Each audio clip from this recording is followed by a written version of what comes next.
Hoy vamos a hablar de uno de los mejores y más influyentes directores del cine moderno, el señor Ridley Scott. Digo señor porque tiene casi 80 años, sigue trabajando sin parar, es un absoluto dios.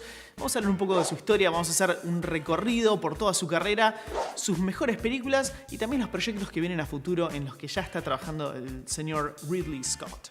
Vamos a empezar por su infancia. Ridley Scott nació en South Shields, en el noreste de Inglaterra, en 1937. Estos eran los años de la Segunda Guerra Mundial y él y su familia, su padre era militar, empezaron a moverse mucho durante estos años por Europa. Vivieron en Gales, en Alemania y cuando se terminó la guerra volvieron a Inglaterra, al noreste, a South Shields, y ahí fue donde Ridley Scott terminó el primario, el secundario y se inscribió en el Royal College of Art de Londres, el Colegio Real de Artes de Londres, uno de los más importantes de allá. Ahí empezó a experimentar con un montón de cosas, desde fotografía hasta dibujo. También empezó a contribuir a la revista de la universidad, que era la revista ARC, donde contribuía con artículos y demás. Y fundó lo que fue la sección de cinematografía de la escuela, del instituto en sí.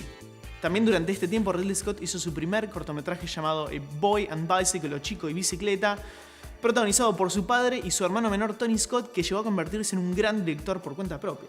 Vale la pena resaltar.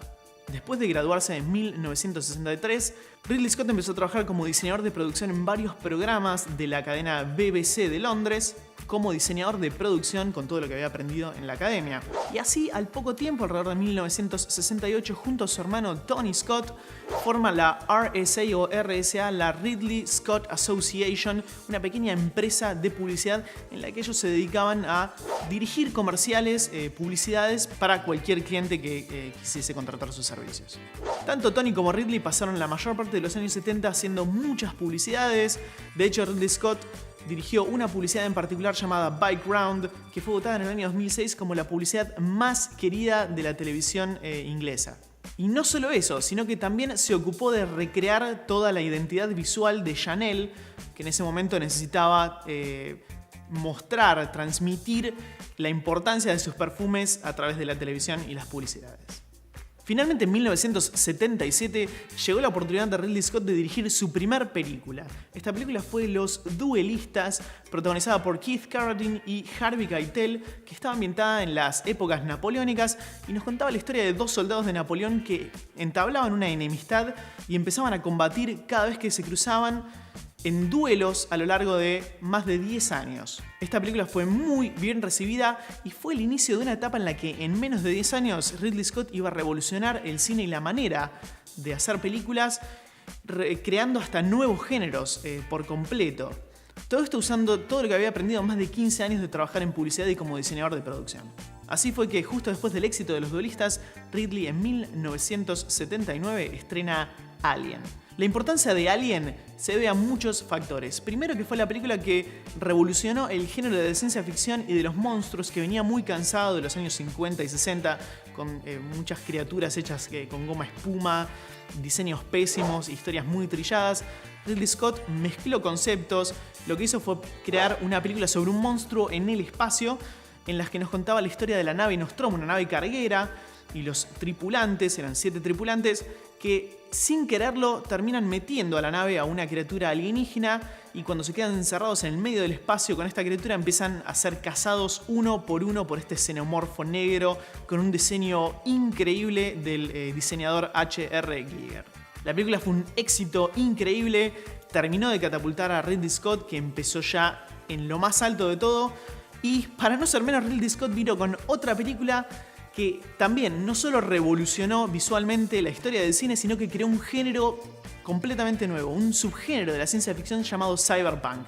Esta película fue Blade Runner, que fue un policial negro ambientado en un futuro muy distópico donde hay grandes avances en la tecnología, pero hay mucha miseria en las sociedades humanas. La película estaba protagonizada por Harrison Ford interpretando a Rick Deckard, un detective, o mejor dicho, Blade Runner, un detective / policía especializado en rastrear y cazar a humanos sintéticos o androides que se habían ido de control, se salían de control o que cometían crímenes.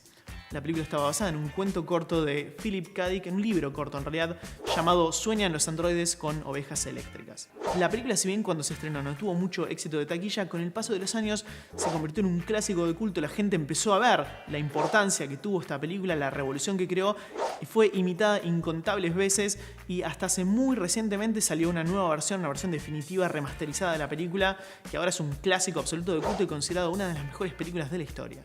Pero Ridley Scott es un hombre famoso por haber transitado todos los géneros habidos y por haber, no se quedó solo en la ciencia ficción, y de ahí hizo La Leyenda en 1985, o simplemente Legend, interpretada por un muy joven Tom Cruise pre-fama, y Mia Sara como la princesa Lily. En el papel del antagonista teníamos a Tim Curry, este increíble actor británico, interpretando a un ser demoníaco con cuernos negros y un cuerpo completamente rojo llamado La Oscuridad. En esta historia vemos cómo la oscuridad quiere matar a los unicornios para obtener el poder de los cuernos y lanzar un invierno eterno sobre este mundo fantástico.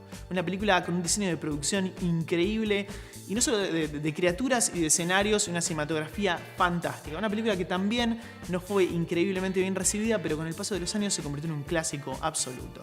Y para terminar con esta primera etapa de Ridley Scott, en 1984 él estuvo a cargo de dirigir una de las campañas publicitarias más famosas de la historia de los Estados Unidos, que fue la dirección de un cortometraje llamado también 1984, una publicidad cortometraje que sirvió para promocionar el lanzamiento de la primer computadora de Apple, la Apple Macintosh. El comercial es hoy por hoy conocidísimo. Quédense ahí que enseguida volvemos con el final de este especial de Ridley Scott.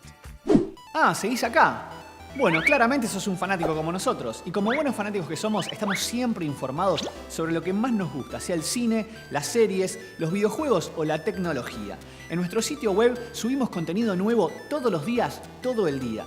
Y además, como el fanatismo no conoce fronteras, estamos en donde vos estés. Buscanos en YouTube, ponete en contacto con nosotros a través de nuestras redes sociales y no dejes de visitar nuestro sitio web porque siempre tenemos algo nuevo para vos. Nos estamos viendo.